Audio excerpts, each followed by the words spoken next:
Hi, my name is Steph. If you'd like to come on in, have a seat for some symbolic support. We're going to take a look at the aura of the week ahead. I have an Inkblot here made in the Muse of Such. If you'd like to take a screenshot so you can scry on your own time and terms for shapes and symbols that speak to your psyche and psychic senses. We're going to scry, receive spirit messages from the ghost tube here that's kicking for any further inspirations, and we'll add on tarot and oracle, dream inspired. So we'll take a look at the aura of the week ahead. If you'd like to join me in opening up, you're more than welcome to. Remember, you have the power to fast forward, pause, replay, revisit as much as you'd like. Nobody knows. When you're ready, taking a nice big breath. Closing the eyes, cleansing the palette of perception, releasing the race and the rush. Activating the abstract mind and ancient awareness to perceive and receive symbolic support. In the name and honor of, and the aura of the week ahead. Thank you so much for joining me. Let's dig in here. I am excited to take a look.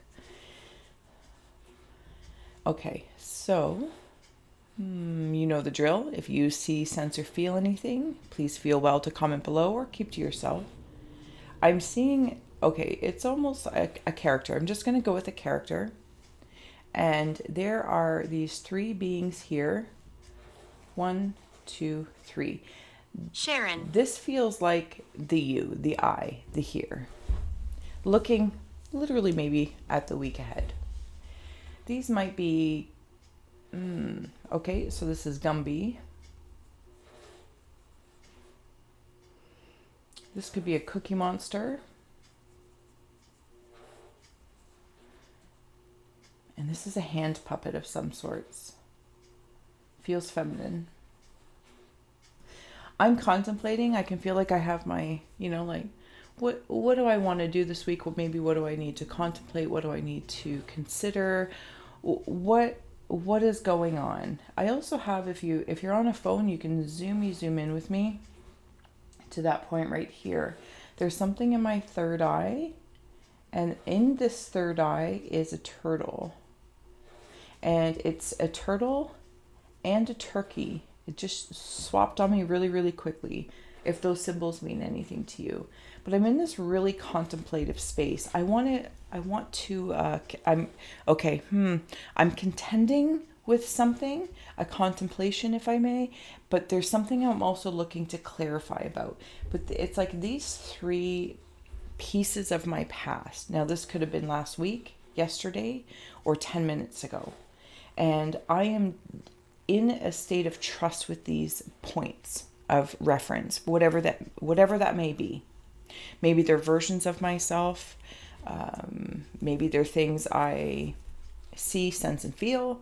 Maybe they're things I eat, sleep, money, whatever these prominent pieces are that I'm putting together.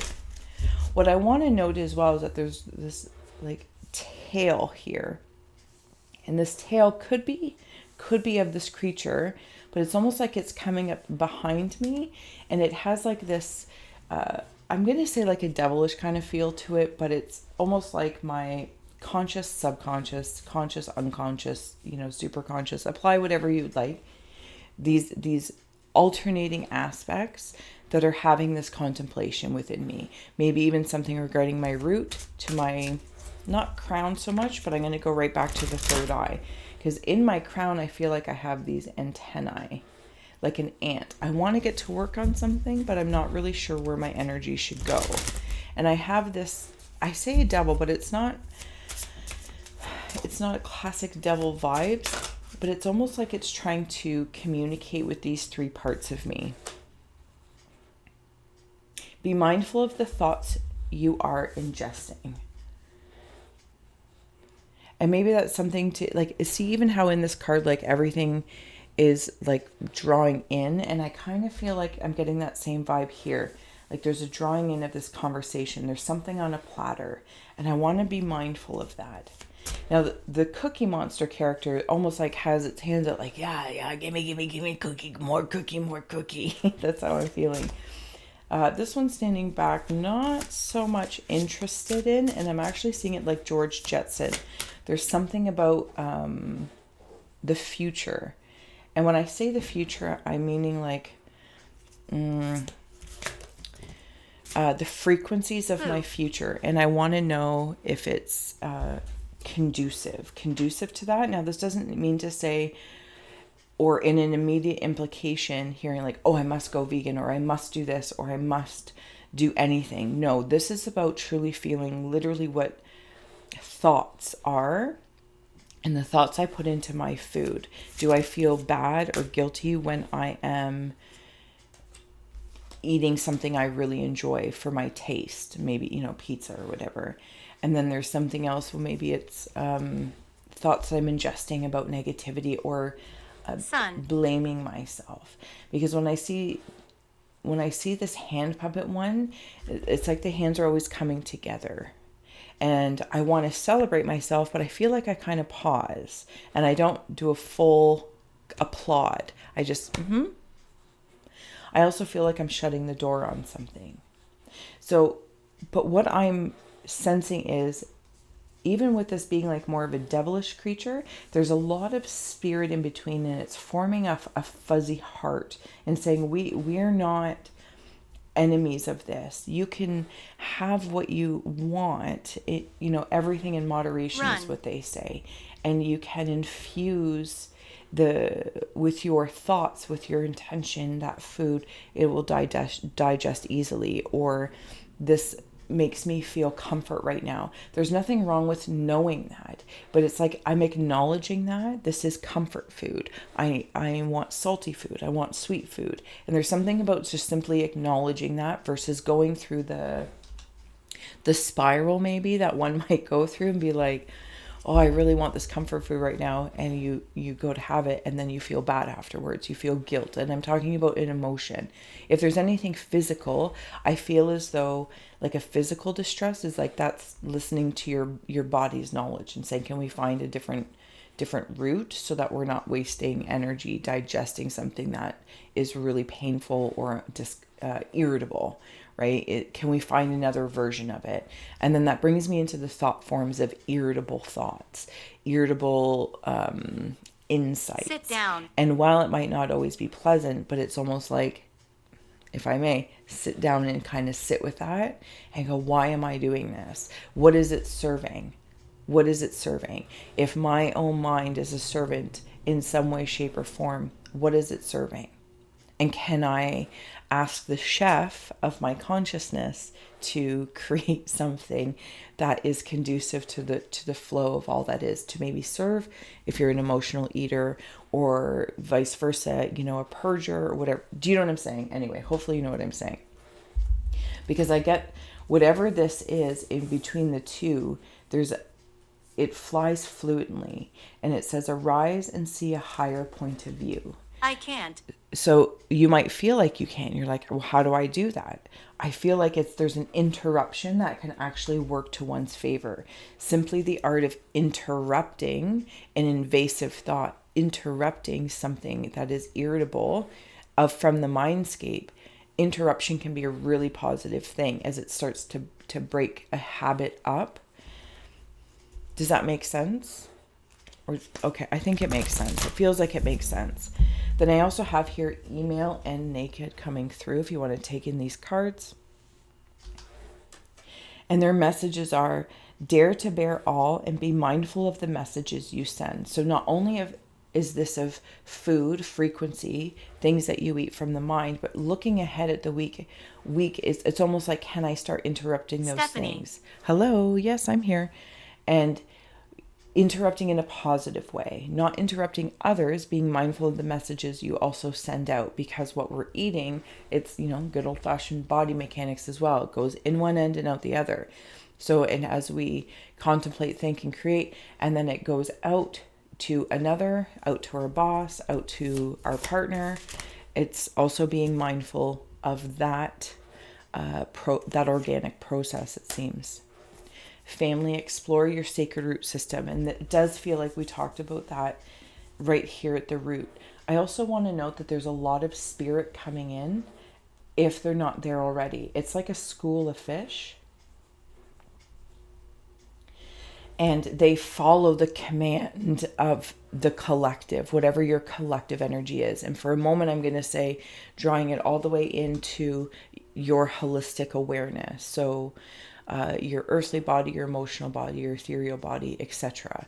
And that holistic nature, self, soul, oversoul, higher self. Apply what any wordage feels good to you in whatever realm of language, but also noticing that language of how you resonate with it. Somebody else could say the word ta-da, and we could assume or imply the frequency is of the same, but really somebody else could be She won't leave. could say it or mean it differently, and noticing those subtleties. And I feel like you have that awareness of the subtleties, but it also makes you aware of, again, different food. Like you can make a platter of something, and I'm using food as the symbols that's coming through, and somebody else can make something. And it's like, well, my grandma always made the best toast, or whatever the case is, or the best pies. And a lot of the times it's the love that it's associated with. It's the frequency that it's associated with. It was made with something that we can't even put our hands on when we call it love. But do you know what I'm saying? It's made with something else, the spirit of something that is soulful, and it's like soul food, and it feels so well. So maybe looking at the week ahead, this is something to consider. What is soul food? Look at the people around you. Look at the way your thoughts think. 10 of Wands. Yeah, looking at those things. Even in the subcon state here with the 2 of Wands, Talk to me. the dream, protecting what it is that you want. Yeah, we're here for you. And the Sun. Be careful. On the bottom we have, yep. Okay, I'm sorry, that's not true. That's ridiculous. I'm having like quite the day. Lady of Pentacles. Lord of Pentacles. 8 of Wands. The Lovers. Now the bottom. Thank you. The Moon. That was an interesting little... Okay, so this is even the point. An interruption. What is habit? To look at the bottom and to hear the interruption, to go, no, it's not the bottom yet. This is not the base of this. Shuffle. Do it again. That's an interruption. It's habitual in the action. Do you know what I'm saying? So this is almost what I feel as though you might be doing here in this contemplation. What's at my root? What's at my foundation? What's a habit to go, this is my story? False. Hill or mountain? And people are like, no, it's not actually. Reshuffle, because I have a whole deck of cards here, a whole catalog of contemplations, a whole genre of how I can go about my work day, my work month, whatever the case may be. I'm not stuck to that. But if that is what stepped forward for one reason or another, my reaction to it is also something. It's like, no, that's the old story. That's the old story. Thank you. I acknowledge that, or that's my habit, that's my go-to, but I'm not here for that today. I acknowledge, I understand, but I'm shuffling again. I'm shuffling again. Does that make sense? I feel like it does. And with the Lovers, you have the Moon and the Sun here. So this feels incredibly, again, balanced, unconscious, conscious, subconscious, superconscious, whatever the case may be in these contemplations. I also want to note that it's making me feel like this is not, and then you have the Lord of Pentacles and the Lady of Pentacles. This is not a small feat, but this isn't something to constipate oneself. It is actually to inspire and protect what it is that you want for the week, what it is that you want for the week. And that is like a reminder to go back to the root, to go back to the bottom, the bottom of the deck. Take a look at it. What are you telling yourself is at the bottom of the deck grounding you today? Or what is unseen? What is hidden? Receive it, accept it, and give her a shuffle. Shuffle the thoughts around. I want to come back to the Inkblot here as well, because in this bottom here, it's like that 10 of Wands feeling. Sorry, I've already removed a lot of these. And it's giving me that sensation like I'm carrying both of this. And interestingly enough, because when I go to this character creature, and I'm getting very much so like a Dr. Seuss kind of feel, or a Dr. Seuss character, and then the tail becomes the head, the horn, and then this contemplative ant creature becomes the tail. Does that make sense? So there's always this reverb of reflecting one way or the other, and it's really quite interesting and fascinating. All right. I'm going to pull out a dream card to close out this message. I hope it did serve. And if you haven't already, please do like, share, subscribe. You guys warm my haunted heart. And we'll see what's going on. And I'm so grateful if I didn't say so already. Okay. Here's the card, the dream card coming up for you. If you want to take a look at any symbols that are standing out to you in Please regards come to back. that. And I'm going to pull out the Jungian card, which is 8. Organizing. Interesting. I'll give her a read. Knowledge, planning, and systems. The column temple has many stairs. Without order and the ability of the universe to organize itself into one functioning, interrelated whole, all would be chaos and dissipation of energy. In human affairs, much of our lives are spent recreating the order of things. To climb the stairs of our lives, we must coordinate our thoughts and physical expression. To double our effective lifespan, we organize ourselves into the calendar of time. Like the ancient Acropolis, our destiny calls us to perform successfully within the universal scheme of things.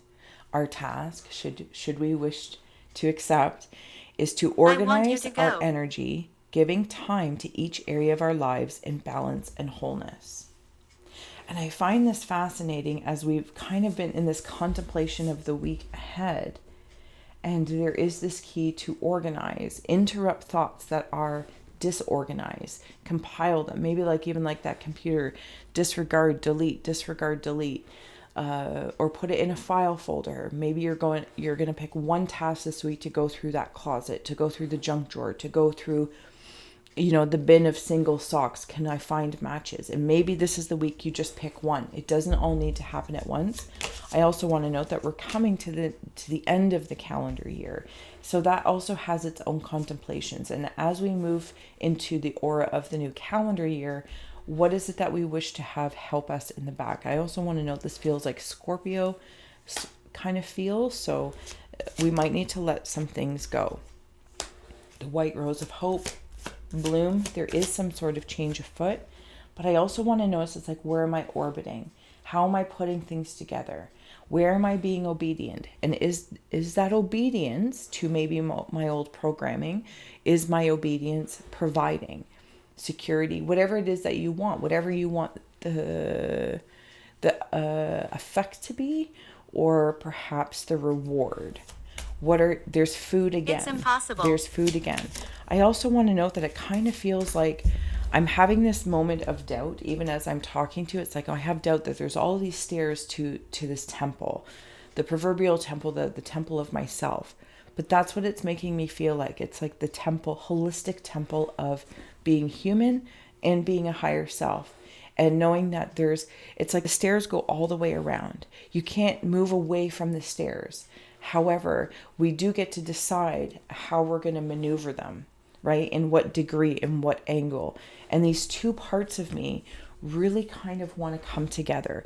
It's like my taste buds in my belly want to come together and say, we know we want to taste that. Can we do it?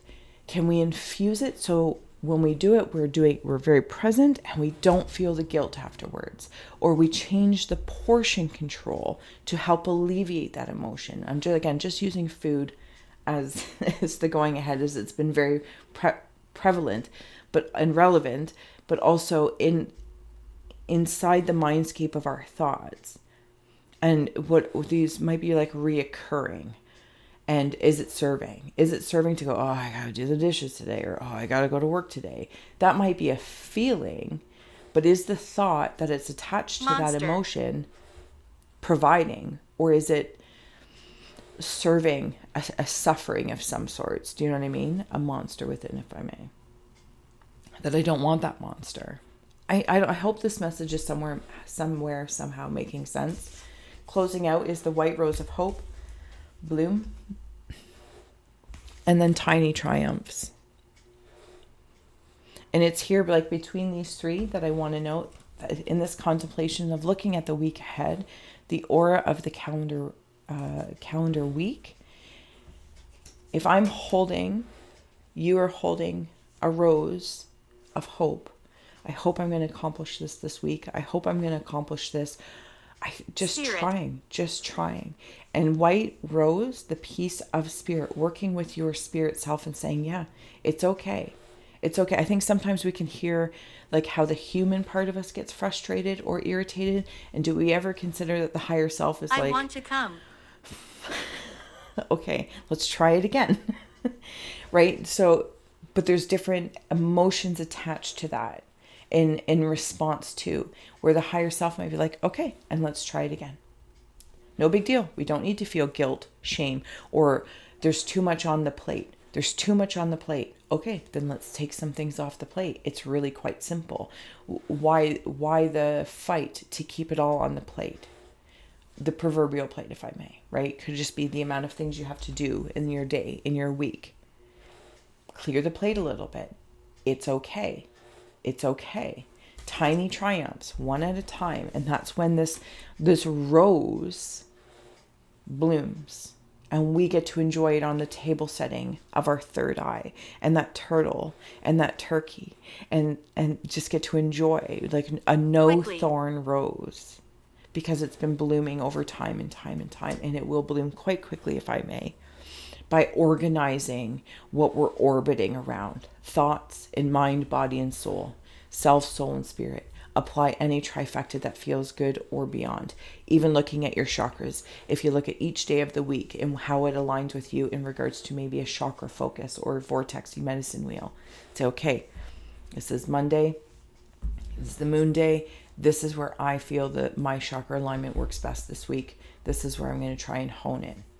And it breaks it down, tiny triumphs, versus creating the rainbow bridge all at once, or fixing or repairing, recalibrating.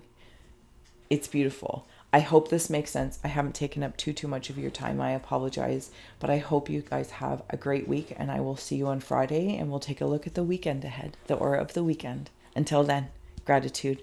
Thanks for being you.